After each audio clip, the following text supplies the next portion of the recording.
అన్నీ కూడా సీనన్న చెప్తాడు.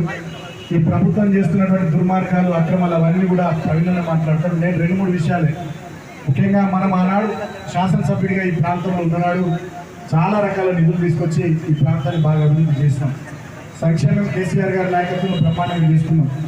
నేను ఎక్కువ మాట్లాడే అన్నం ఉడికిందా లేదంటే 2 మెతుకులు తీసుకొని ఇట్లా అంటే ఉడికిందా లేదా అర్థమైంది. మన పనికేరుకు నిదర్శనం ఈ ఫ్లైఓవరే. ఈ ఫ్లైఓవర్ జాతీయ రహదారి శాంక్షన్ చేయించినాం. దాని అనంతరం మనం ఎమ్మెల్యే అయిన తర్వాత ఇక్కడ నుంచి జాతీయ రహదారి నిర్మాణం చేసే సమయంలో ఈ ప్రాంతంలో ఇది సర్ఫేస్ రోడ్ లెక్క ఉంటుంది. చాలా స్ట్రక్చర్లు అటు ఇటు కొట్టేసే పరిస్థితి ఉంటే ఆనాడు ఈ ప్రాంతంలో ఉన్న మన వాళ్ళందరూ వచ్చి రిక్వెస్ట్ చేస్తే మనం హైదరాబాద్కు 2-3 సార్లు పోయి అధికారులను రిక్వెస్ట్ చేసి అలైన్మెంట్ మార్చాలని ప్రయత్నం చేసి దాంట్లో భాగంగా అలైన్మెంట్ మార్పించాం.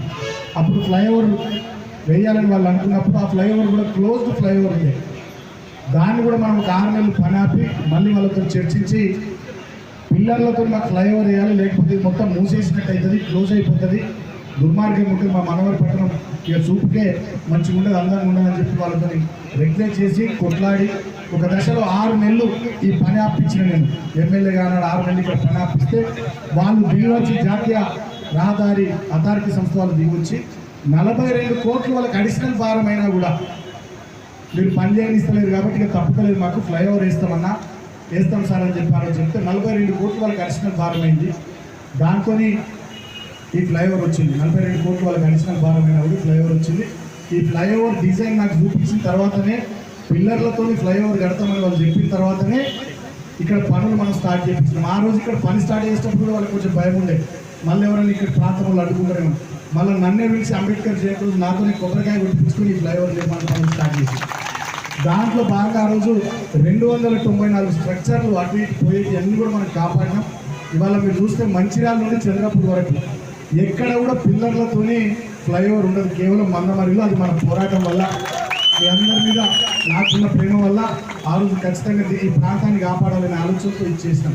ప్రభుత్వం వదిలేసిన పని పూర్తి చేయకుండా వదిలేసిన veg and non veg market కానీ, పార్కులు కానీ, ఈ ఫ్లైఓవర్ కానీ, ఆర్ఓపి కానీ, ఇట్లా అనేక రకాలైనటువంటి కార్యక్రమాలు, అక్కడ డబుల్ బెడ్రూమ్ ఇల్లు కానీ, కొత్త ఐటీఐ కాలేజ్ బిల్డింగ్ కానీ, కొత్తగా కేసీఆర్ ఫంక్షన్ హాల్ కానీ, మా కేసీఆర్ మల్టీపర్పస్ హాల్ కానీ, ఇవే కాకుండా ఇంకా బతుకమ్మ ఘాట్లు కానీ, బతుకమ్మ గ్రౌండ్లు కానీ, చిల్డ్రన్ పార్కులు కానీ, ఇట్లా చాలా రకాలైనటువంటి అభివృద్ధి కార్యక్రమాలు మందమరి పట్టణంలో 100 కోట్ల నిధులు తీసుకొచ్చి చేసినాం.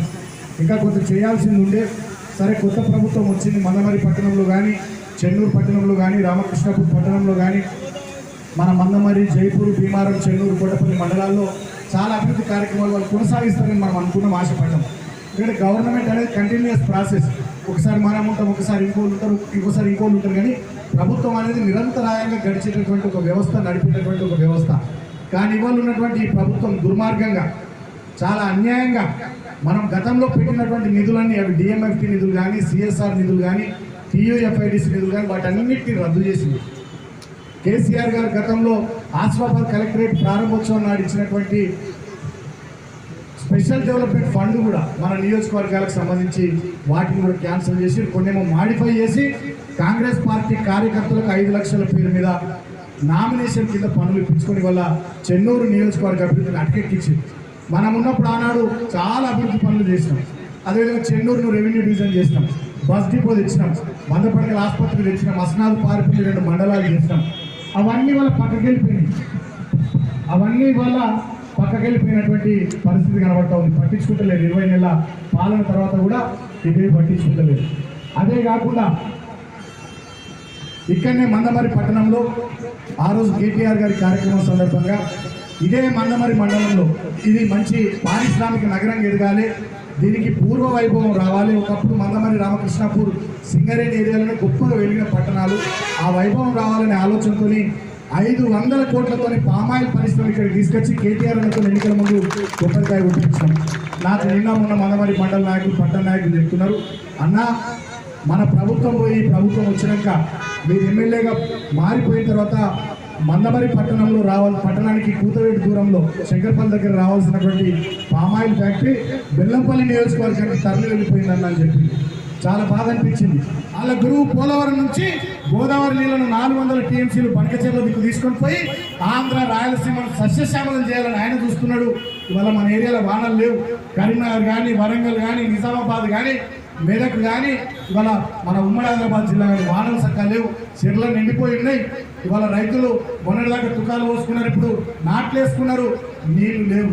కాకతీయ కాలువ కింద రైతాంగం అంతా ఆందోళనతో ఉన్నారు. ఇవాళ మన ఏరియాకి నీళ్ళు వస్తలేవు. ఎటు పోతున్నాయి నీళ్ళు అంటే కిందికి పోతున్నాయి. అక్కడికి వెళ్ళి ఆంధ్ర రాయలసీమకు వాళ్ళు ప్రాజెక్టులు కట్టుకోవడానికి గురు దక్షిణ కింద ఈ రేవంత్ రెడ్డి చంద్రబాబు నాయుడుకి ఇవాళ ఊడిగం చేస్తూ ఉన్నాడు. ఎందుకంటే ఈయన గతంలో తెలుగుదేశంలో పనిచేసిండు. చంద్రబాబు నాయుడు చెప్తేనే ఈయన కాంగ్రెస్ లో పోయిండు. చంద్రబాబు నాయుడు ప్రోత్సాహంతోనే పిసిసి అధ్యక్షుడు తెచ్చుకున్నాడు. వాళ్ళందరూ కలిసే ఈయనని ఇక్కడ లీడర్ చేసింది. ఎందుకంటే కేసీఆర్ తెలంగాణలో ఉంటే చంద్రబాబు నాయుడు పప్పులు ఉడకవు కదా తెలంగాణలో. ఒక్కడన్నిటికి మరీ చూసిరా తెలంగాణ దిక్కు వాళ్ళు.